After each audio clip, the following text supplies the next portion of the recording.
Hey, what's going on? It's Inventor here, with the final patch notes for Diablo 4 Season 9 just before the launch. The campfire chat was earlier today, and a lot of changes were made after the PTR. So I wanted to cover them really quickly and talk about the implication of what these changes mean. This set of patch notes is pretty long, so buckle up and enjoy the ride. The patch notes are divided up into class changes first, then seasonal mechanic changes, miscellaneous stuff like bug fixes, and then it goes into all of the stuff that was added into Season 9 before the PTR. Starting with the class stuff, we have the Spiritborn. So, based on what was mentioned in the PTR or in the campfire chat after the PTR feedback was given, some changes were made to Hunter. In particular, Hunter had rework done to it going into the PTR. They kind of reverted that, so now Hunter can reset its cooldown again, and it gives damage bonus to injured enemies. But that damage has gone from 100% to 50%, and the maximum amount of ferocity you can get is going from 4 to 2. So, Hunter, it's basically just a nerf from how it is in Season 8, but at least they didn't completely change the core behavior of the skill. In addition to adjusting Hunter for Spiritborn, they also tweaked the other ultimate skills. So Devourer, Seeker, and Protector all got some love in some way, with Devourer and Protector giving extra damage and Seeker giving guaranteed critical strikes. The like the new unique item Balas, I'm not gonna try to say that one. The new unique pants for Spiritborn, they give thorns. They were, I guess, performing a little too well in the PTR, so the thorns damage got scaled down from like 300% on the top end down to like half of that. They also made some adjustments to aspect of deflection, so that's a buff to Razor Wings. They did adjust these two aspects for Razor Wings, presumably because no one was playing Razor Wings since it was doing way too little damage. So they made some adjustments here. Did Apparently they had some bug fixes for Thorns damage and just for the Spiritborn in general. So then that takes us to Barbarian. So Barbarian got a little bit of love here. So Flay now has a chance to proc Vulnerable, or a higher chance to proc Vulnerable. Wrath of the Berserker change is pretty huge. So if you're playing a Whirlwind Barb, I know I'm playing Whirlwind Barb, so this is actually a massive change for me. There's two things that got adjusted on Wrath of the Berserker. I think the easier one to explain is the fact that now Wrath of the Berserker, previously it used to give Berserking and Unstoppable for 5 seconds. Now, and then if you use basic skills, then you can extend that duration. But now, the way Wrath of the Berserker works, you just gain Berserking and Unstoppable for 10 seconds. So you can't really extend the duration of that Unstoppable with basic skills anymore, but you have Berserking for twice as long as you did before, which is overall, I think, a pretty massive W because a lot of builds that didn't really have basic skills, like my Whirlwind Barb, for example, now has twice as long on the duration of the Berserking from Wrath of the Berserker. That's a massive change. But what's even more exciting, at least for me, is Wrath of the Berserker no longer interrupting movement or channeling, as it should have been since the very beginning, but better late than never. So, if at all you were playing a Whirlwind Barb and you were like channeling, you would have to use Wrath of the Berserker. You would have to use Wrath of the Berserker, or rather, you would have to cancel your Whirlwind. You would use Wrath of the Berserker to get whatever bonuses you would get from Wrath of the Berserker, and also to like pull monsters in, right? But you don't need to do that anymore. You can actually just keep channeling, and that's really important because there's some aspects, or at least one aspect that I'm aware of. I think it was Dire Whirlwind, where the longer you channel your Whirlwind, the more damage you do. But as soon as you break that channeling on Whirlwind, then you're starting back at zero when it comes to the damage from that aspect, right? So now with this change, Wrath of the Berserker can allow you to keep pulling monsters in repeatedly while you get the damage from Berserking and Unstoppable and whatever else, and you don't even have to break channel on Whirlwind in order to do so. I'm sure that this actually also affects other skills because if you were like running around, you would have to stop for a moment to cast Wrath of the Berserker too. So W's across the board on Wrath of the Berserker. Heavy Hitter was the passive for ultimate skills or increasing ultimate skill damage. They have nerfed that. I presume that that's because the dominant build for this season was Pet Quake. So what a lot of people would do is that they would use Call of the Ancients. They would summon some ancients, and those ancients would cast earthquakes. And so then you would have a summon barb that was even somehow stronger as a summoner than, say, minion necro and companion druid, which didn't really make much sense. But however you want to look at it, heavy hitter was a big part of this. So the damage bonus for each rank of heavy hitter is now going from 15% to 10%. So that is the damage bonus is going down by like a third or something like that. Who's of the Mountain God got a cleave radius increase. Again, I haven't played around with this, so I don't know it super well. Okay, Ugly Bastard Helm damage decrease. So, or from like 100% to 60%. So, this is a bit unfortunate. I myself was using Ugly Bastard Helm on at least some of my builds, and it was the very clear cut option. It just didn't make much sense to use anything else, really. The damage bonus was higher than pretty much everything else. Air of Perdition, which is a mythic, gives a 60% increase across the board. And I think there's also a Godslayer Crown, which also gives a 60% increase, but that's only for like 3 seconds. Ugly Bastard Helm was a non mythic that was giving more damage than both, and it's also in a Helm slot. So the fact that they brought it down from 100% to 60%, frankly, I'm surprised that they didn't do that sooner. Areas bearing Dust Devil damage reduced by 50%. Again, I think Dust Devils and Earthquakes have been dominant the past few seasons. It would be nice to see some power return back to the core skills. Right now, they've actually given a lot of damage, or rather, they've taken away a lot of damage from these like Earthquake. As you can even see here, Executioner is also is getting halved in terms of its damage bonus. But yeah, it would be nice to see if they're gonna take out power from Dust Devil and Earthquake. It would be nice to see them buff up core skills and other skills to compensate. But whatever, that's a starting point, I suppose. Unbroken Chain. Okay, so this is I think this is for Steel Grasp. I can't remember which unique it is, but more movement speed for more strength. That means more damage, which is good. I placed Heavy Hitter with Wallop. I think Wallop was for damage with two-handed weapons to vulnerable targets or something like that. Again, they're just really trying to uh, I guess, limit how much damage you're getting from heavy hitter for your ultimate skills, particularly earthquake or pet quake, I guess, because this change doesn't really affect Wrath of the Berserker, and I don't really think anyone's running Iron Maelstrom right now. So really, this is just a change that's targeted to Call of the Ancients, I imagine. Okay, that takes us to Druid. Druid got a buff to some of its skills.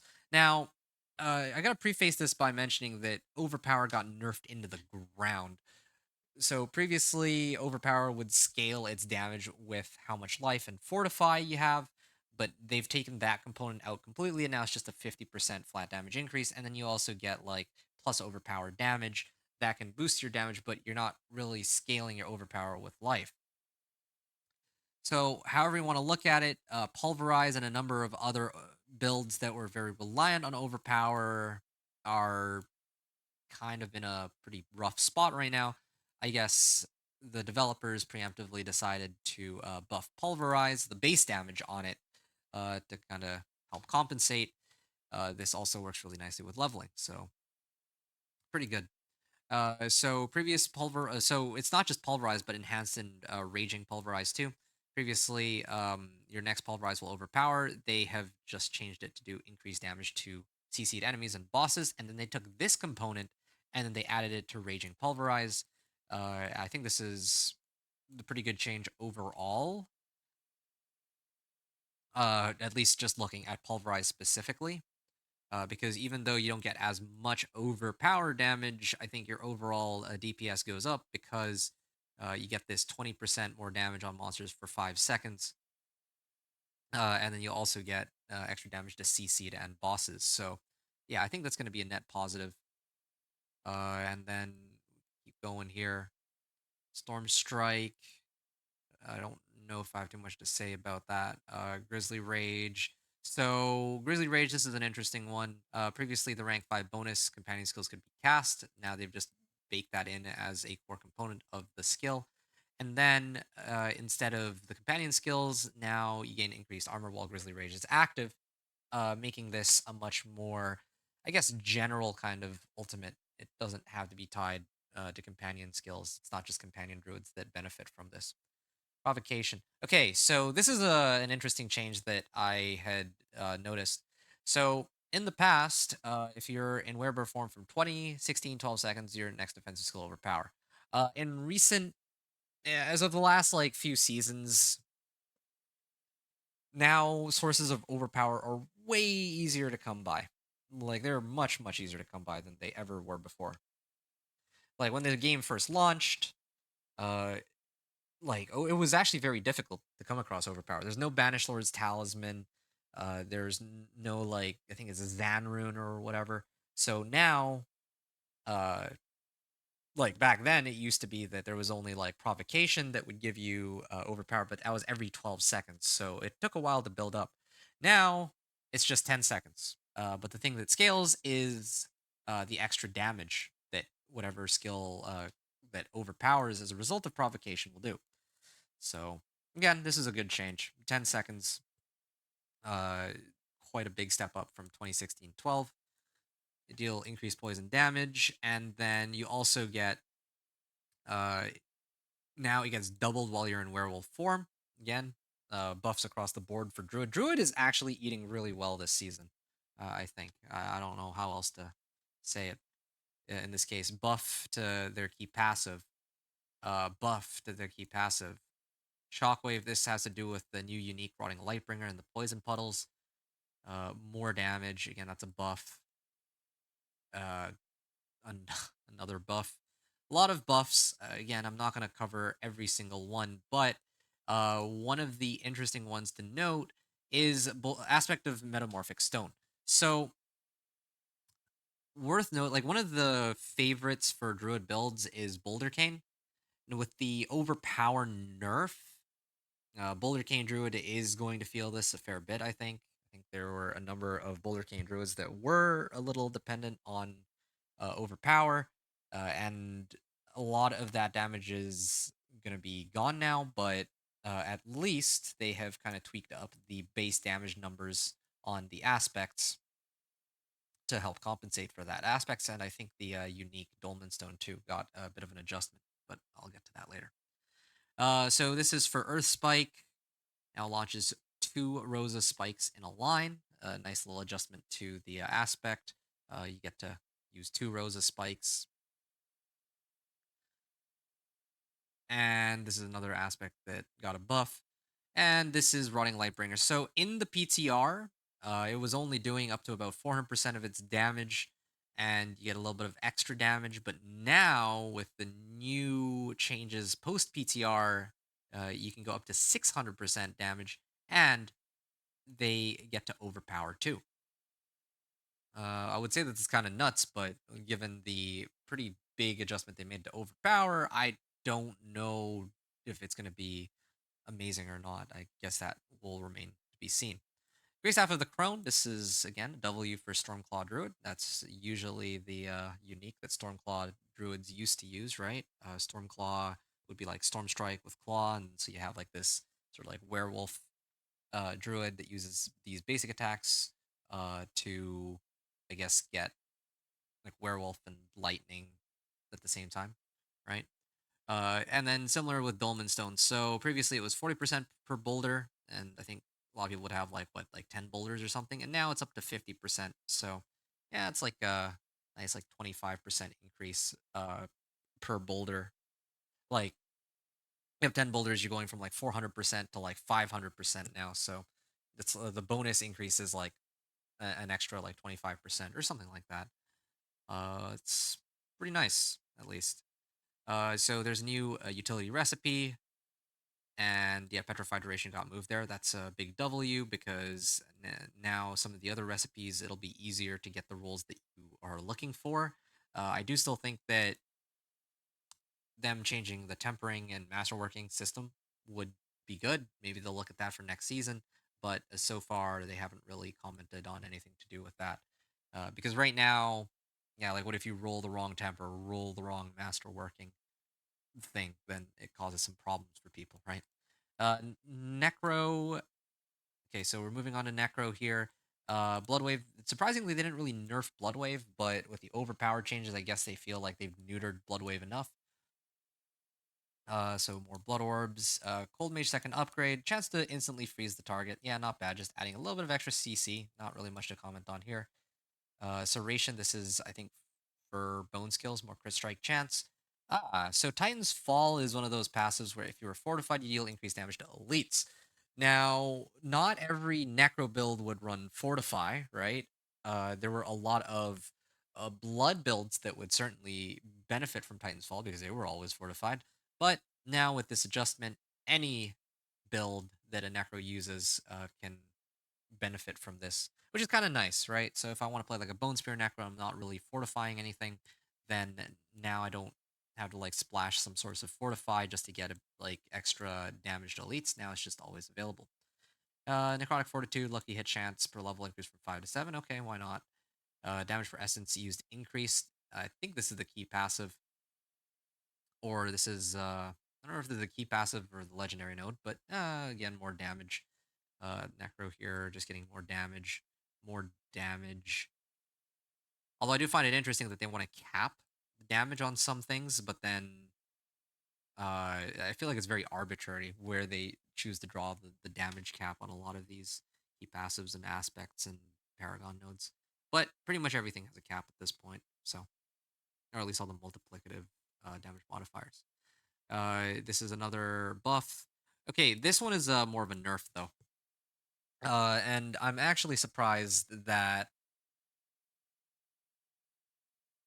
I am surprised that it took them so long to do something about this. I guess Bone Spear isn't like really front and center in this season, but they're trying to do this preemptively. So previously, Bone Spear is guaranteed to overpower enemies within Bone Prison. I always thought that was completely insane as an aspect. I didn't get a chance to try it myself, so I don't know for sure. But given how strong Overpower has been in the past like few seasons, uh, the fact that they added something like this is actually sort of nuts.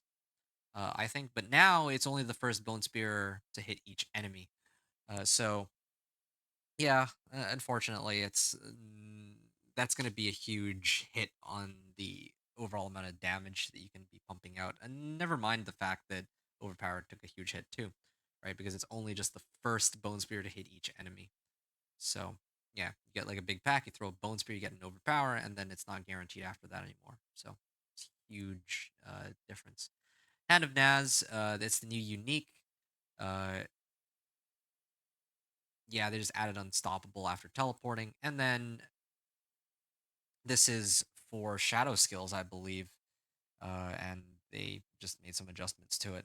I don't have much to comment on there, except for here, chance to deal. So it used to give lucky hit chance. Now it gives 40% chance to deal a lot of shadow damage.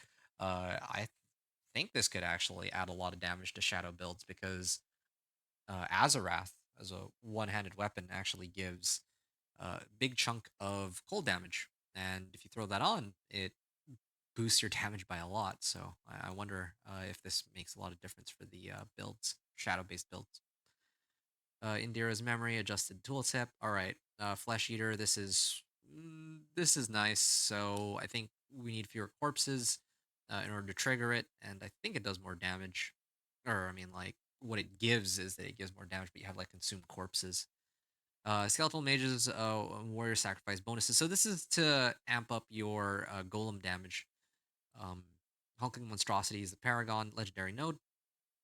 So in the past, you get increased damage and increased max life on your golem, but now you get additional damage as well. I guess if you sacrifice both of them, then you get 35% for each, is what it sounds like.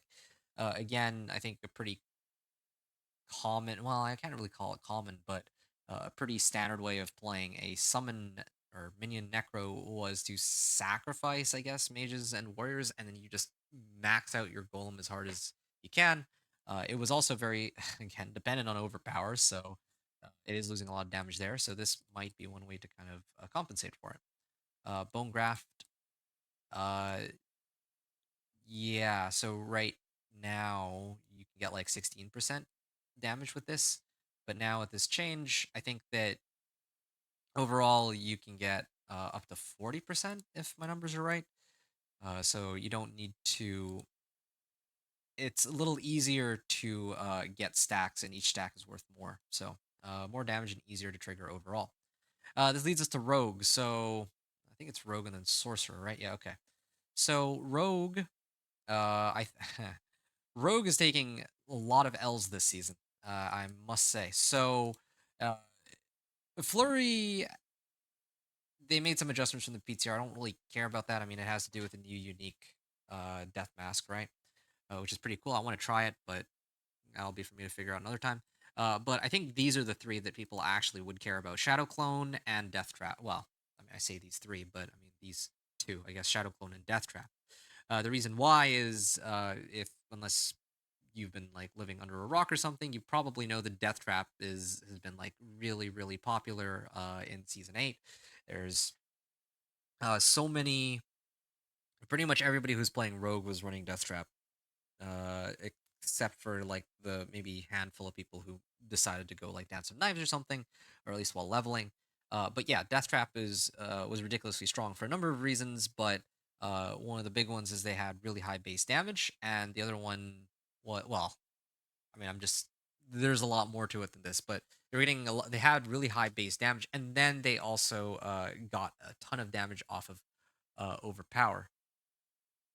So yeah, this death trap damage reduction, they're reducing the amount of base damage on a death trap. They're like this is like 2/3 of the amount of damage it used to do, and then instead of having like a pull-in effect, now there's a chance that you can keep resetting death traps cooldown when you kill or overpower an enemy. So yeah, that should. I mean, it's a pretty solid nerf, I think. That should maybe bring it down in line with some of the other rogue builds because right now there's so many other rogue builds, but none of them come even close to Death Trap. Death Trap can apparently, I think I watched a video on this. Death Trap can clear like what pit 100 plus on PTR. I think it was like 103. And then the second closest contender was like pit 94 or something. I don't know. It's like too big a disparity between Death Trap and every other build. So that's kind of an important change. Shadow Clone, damage reduction from 60 to 40%. Yeah. So I think they explain it quite nicely in the PTR. It felt like you are the shadow clone and your shadow clone is the player with how much damage the shadow clone was doing. So they've kind of taken it down a peg here. Now you're not getting extra damage on Supreme Shadow Clone. You're just getting damage reduction instead while it's active. And then, of course, the base damage on Shadow Clone is lower now, too. You can still get some decent damage on Shadow Clone, but at least it's not like, oh, I'm just gonna pump up my Shadow Clone damage because it's gonna clearly do a lot more damage than I ever would, right? Then there's the Victimize. I don't play around with this enough, so I don't know if like I can't really comment on that one. This I believe is a buff, so it's a little bit more easy to hit the damage cap on close quarters combat. Uh, Same thing here with Precision, and then this one I'm not so sure about. I don't know if there was a cap on this before, but yeah. Um, Come to think of it, I think this is better though because this has potency, right? So a lot of the imbuements, or most of the imbuements, were not really they weren't really giving you like direct multiplicative damage, but now with alchemical add mixture, they do. Yeah, so if I were to run this, for example, and then I were to throw on like cold imbuement, then I get 50% more damage just right off the bat, right? Two different types of non-physical damage. But of course, I would need to do two different types of non-physical damage. But yeah, that's for imbuements. Cold clip, Ravagers. This is for Shadow Stepped. I think that's a buff. This is also some sort of buff. Cold clip. There's the Death Mask. It received the buff as compared to the PTR. And then when you lose health when using the Death Mask, it isn't as bad. Eagle Horn now bounces at least once, sure. Damage bonus. Okay, this is for Death Trap. They nerfed it even further, it sounds like. Always grants the bonus rather than only on the additional cast. Oh, okay, I see. So it's kind of a rework so that it's not just you do like an additional cast on Death Trap or what. I I can't again. I don't play Death Trap enough to know the full change here. And then yeah, Paragon changes just increased damage. So on the PTR, you get 30% damage for an imbuement element for each equipped imbuement skill. But now, if you have it, it's not just each equipped imbuement skill. It's just increased damage for poison, shadow, and cold. Which okay, yeah, that's that's kind of a yeah, sure, take it or leave it. It's a nice change, sure. No witnesses. Paragon board got nerfed again. Like some of these are nerfs, some of these are buffs, but other classes got like buffs across the board. This one, like, yeah, like it used to do 60%, now it's down to 40% for some reason. And then it takes us to Sorcerer. Now, Sorcerer is the really fun one. Sorcerer is a really like I don't know where to start on this, but Sorcerer or Hydra Sorcerer in the PTR is as of right now the strongest build known build for the season, right? And it kind of owes this to the Ophidian Iris amulet that is coming out. So yeah, they made some adjustments to Hydra, but the ones that we got to keep an eye out for is this one where Hydras gain extra critical strike damage. This is up from the PTR where you only used to get like crit strike chance. And then yeah, Searing Heat and Icefall got some buffs. Nice, more crit strike chance, more damage. But here, Ophidian Iris. So they changed crit strike chance on it with attack speed. So Hydra will be even. I think that'll be better for most Hydra. Oh, I know. I remember why. Because there's two types of Hydras you can play. You can either play crit strike chance or yeah, like direct damage sort of Hydra, or DPS or like damage over time Hydra. And if you have crit strike chance affix, then it doesn't really help the dot build. So that's why they stuck with attack speed here. But here's where I think I'm starting to get a little concerned. In the PTR, 2.5% more damage per mana spent means that if, let's say, you have a sorcerer with 300 mana, don't ask how you get 300 mana, but let's just say 300 mana, then you're getting like 750% more damage, which is kind of funny because they were really trying to cut back on this uncapped damage scaling, and they've introduced something here which uh, kind of has uncapped damage scaling. But sure, they've kind of toned it down from 2.5% down to 1.5%, so each individual Hydra doesn't hit nearly as hard. But it says Hydras, so it doesn't have to just be casting Hydra, meaning that if you use the Hydra enchantment, then you can also still get a benefit from Serpentine aspect. So that's apparently an option. And then Firestarter aspect now generically can be used for any fire skill since it also just gives increased fire damage and not just apply to burning now.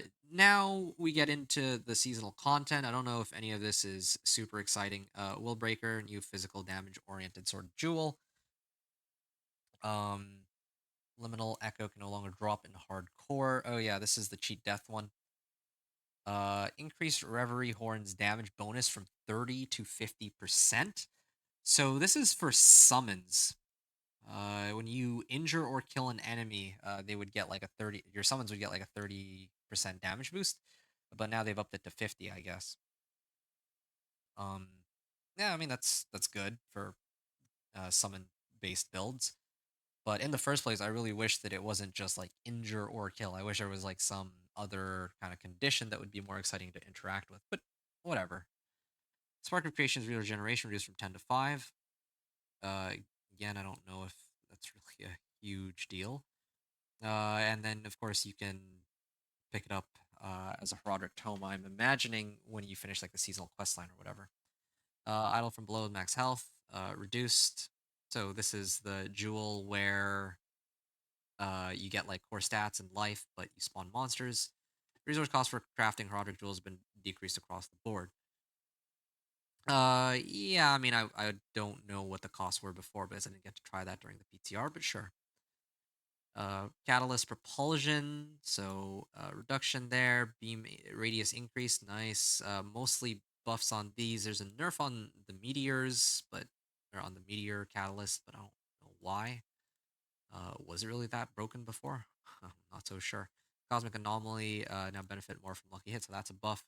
Infusions got buffed through like from the duration length, also to an increase in the damage on lightning and poison. And then okay, the Arcana. Now this is where things start to get a little upsetting. This is a buff for Thorns, nice. But Siphoning Gizmo, truly a shame. I was really looking forward to making these like dot-based builds detonate their damage via lucky hit on sharpening Gizmo, but now they've renamed the Siphoning Gizmo, and now it just does physical damage rather than the dot damage, which is really too bad. Fractured Core. There's like a number of other changes, but nothing's quite as sad as this, except for Bloody Charm Propulsion. So yeah, you used to be able to, whenever you execute non-boss enemies, reset propulsion. So what people would do is they would be able to infinitely teleport as long as they manage to kill a monster with every teleport that they do. But now all it gives is an extra 70% movement speed, which is incredibly lame in comparison, especially considering that there's a cap of 200% movement speed, right? And you know, well, yeah, insult to injury because like not only do you not get to teleport, but you might already have like max movement speed, and then this second part is kind of pointless. Uh, okay, and then the miscellaneous stuff. Now this is quite interesting. I don't know what slightly reduced is. I don't know if that's a slight reduction would be 1% or like let's say 25%, right? But this makes sense. I mean, they've actually taken out a lot of power from a lot of builds this season. It's kind of nice to see that they're kind of trying to scale the health of monsters back a little bit because yeah, like imagine you're trying to go into Torment 4 and you know, on the PTR I was playing like Blood Surge Necro and I was already struggling with Torment 1 with all the overpower nerfs and then they got hit even harder. They went from like an 80% nerf to just oh, let's just remove extra life or damage from extra life, right? So it'd be pretty miserable to play the higher torments without this adjustment. But they made that adjustment, so we'll see how that pans out. Uh, and yeah, I don't know quite what this means now. Scale better and behave more consistently.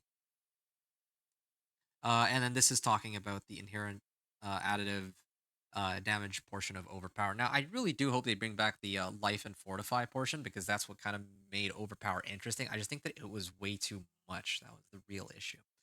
So if they could find like a fine balance, then that would be great. But because it seems to be the common trend that if they find something they can't balance, they'll just remove it. I mean, they apparently did the same thing with Siphoning Gizmo, and now they're doing it with Overpower. And I wish that rather than just remove it, they would actually try to make an active effort to try to rebalance it. But I think player can only dream. Roderick file now drop rate now scales with Tormenteer. Yeah, that's fine. Uh, have been returned to reward more gear, Obdicite, and gold. Yes, that's how it should have been. Like when I was going through the Nightmare Dungeons in the PTR, I was getting virtually no loot, or at least no meaningful loot. Like I would have been better off running a pit and getting an ancestral that way rather than running these Nightmare Dungeons. Aside from treasure goblins, but yeah. Okay. This changed Judicator's Mask into Aberrant Hearts. I wonder if that's because there's some players who don't have Vessel of Hatred who can't run Judicator's Mask. I'm not entirely sure. Drop rates of Scroll of Escape have been increased. All right, that's for hardcore. And then the rest of these, I don't think I really care much for. These are just bug fixes across the board. There's some that might be of interest to individual players who play each of these classes. One of the big ones for me aspect of the alpha did not properly grant bonus damage for werewolf companions. Was kind of interesting because there was I think this has to do with there's like a tempering recipe where chance for wolves to deal double damage, but when you turn your wolves into werewolves, then suddenly the chance for wolves to deal double damage doesn't actually work. I think is what the ongoing sentiment was. I didn't run the math on that myself, but I'd heard it from other people that that's apparently how it worked. Good to see that they finally fixed that. Uh, and Shimmering Ice Armor, yeah. So this is for Sorcerer, Hydra Sorcerer specifically, and then I think yeah, there were some issues on the PTR regarding like re-rolling tempered aspects, and also like like once you temper, then you would no longer be able to re-roll anything properly anymore. So glad to see that they fixed it. Although that was a problem that they'd already that was originally introduced as part of the PTR. So um yeah, all these changes, all the remaining changes are stuff to do with like before the PTR took place. So I'm not going to really talk too much about these. Just adjustments across the board. Pain Gorger's Gauntlets. This is kind of a good one now. With Pain Gorger's Gauntlets, you can crit strike and overpower. Kind of a shame that you can't like lucky hit with it too. I was thinking to try to run this with Azarath or something, but critical strike and overpower. I guess it's a start. Even like I still think that it'll be way too weak, but it was kind of silly how in past seasons you couldn't carry over crit overpower on it. Um, yeah, and all of these are things that I've already seen. I talked about Grizzly Rage change already. I think they just doubled up on that way above when I first started talking about builds. Oh, and then of course they did kind of take down Dance of Knives and Concealment down a notch, or well, rather the combination Dance of Knives and Concealment, because Concealment now you can use it for like any of the core skills, because it's like duration based rather than per cast. And then Dance of Knives now requires you to go through a little bit more effort to replenish the charges, which I don't like. I don't know why they changed that. I don't think anyone was really complaining about, oh, Dance of Knives is just too broken. Like no one was playing Dance of Knives after leveling, and leveling with Dance of Knives was a lot of fun. So yeah, very very unfortunate that they made those adjustments. And then of course, yeah, they made a number of changes to loot. I don't again like this is like pre PTR, so I don't think any of these are particularly relevant. And there was one other interesting thing that I think I skipped, but oh yeah, no, it's because it's not here.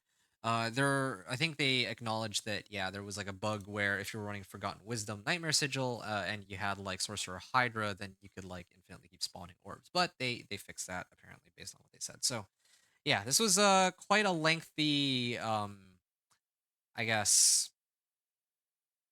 set of patch notes that I had to go over. But I guess what does it all mean? Long story short, I should have actually just opened up with this. But I guess what this means is that uh, Sorcerer, Druid, and Spiritborn are eating pretty well this season. Barbarian is kind of okay. And then Necro is sort of okay too, a little under Barb, I think. And then of course, Rogue is just taking nerf after nerf. Uh, like Overpower nerf like affects them pretty heavily because a lot of their builds relied on Overpower, at least for top end pit pushing. Not to mention all the other adjustments that were made, like Shadow Clone nerf, Death Trap nerf, uh, and I don't think that they got nearly as many buffs to compensate as in comparison to Druid and the other classes. And the most hilarious part about all this too is that in the current season, season 8, right? Uh, what is the low like the class that has the lowest pick clear? It's actually the rogue, and pit pushing isn't everything, right? But it's kind of funny that you could argue from some of these metrics that rogue is weaker than the other classes, and yet they're getting hit the hardest with some of these nerfs. I think that's a bit unfortunate. And meanwhile, druid, or well, actually, it's easier to talk about sorcerer and spiritborn. Um, I find it funny how in the PTR, the sorcerer is the top uh build or top class, right? Because of Hydra. Hydra is like the number one build in the or known build in the PTR aside from like the bugged infinite damage Flay on Barb, right? But yeah, despite the fact that they're the strongest build, they're actually getting buffs compared to their state in the PTR, or at least it seems that way. Like, yeah, some of their damage is going down, but now if you get like a Hydra from the enchantment, then it actually does work with uh, some some of your damage modifiers to kind of help compensate for that. Never mind some of the other changes were actually good for Sorcerer too. So Sorcerer got buffed in that regard, despite the fact that they were already pretty strong, or at least reworked in a way where it wasn't just a hard nerf. But meanwhile, Spiritborn did get a hard nerf, or at least for Thorns, and then um, the Druid. Like, look at these. Most of these changes are just buffs, buff, buff, buff, buff, buff. So yeah, those three I predict are going to be really strong for next season. And then Barbarian will be lagging behind a bit, is my hunch, because the strongest builds available, which are basically like just Pet Quake, right? Um, that is taking a huge hit this season. And then, of course, Necro and Necro would be a little bit more behind that. And then finally, the Rogue. Just yeah, I don't know what they were thinking on Rogue, but I guess we'll have to wait and see. Maybe it'll be better than the Doom and Gloom I'm making it out to be. But overall, I'm actually pretty excited for the next season. As bizarre uh, as that might sound, like for a number of reasons, really. But I think it's one of those cases where I think that like I'm actually really curious to see how all the builds perform relative to each other now because for so long I'd say like maybe the last 3 seasons, Overpower was like the dominant mechanic for most of the top end builds. But now since that's been taken down like a huge peg down, right? It might be the case that a lot of other builds can finally emerge and be a lot stronger. But on the flip side, I also do think that a lot of other builds, like let's say like I don't know, let's even say like Dance of Knives that weren't really all that strong to begin with, still somehow either directly or indirectly received nerfs, and I think that that is very unfortunate. So yeah, with all the changes that are coming this season, I'm trying to see if there's any other things on the patch notes that I need to cover, but I think that's pretty much all of it here. Seasonal mechanics changes, miscellaneous stuff like bug fixes.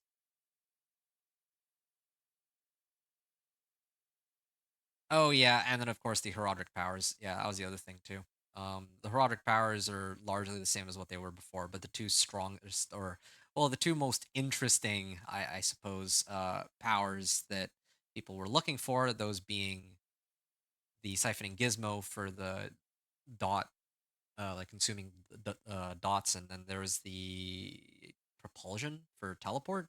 Yeah, those kind of got removed. So uh, a lot of people, myself included, are probably going to be pretty unhappy about that. Anyway, that pretty much covers it. I don't think I have anything more to say here. So I hope you enjoyed my, I guess, longer than intended summary of the season 9 patch notes, and I will see you all when Sins of the Horadrim goes live on Tuesday, July the 1st. So I hope that you enjoyed watching. If you enjoyed this little video, make sure to drop me a like, comment, or subscribe. But otherwise, that's going to be all for me. Thanks everyone for watching. Venture out.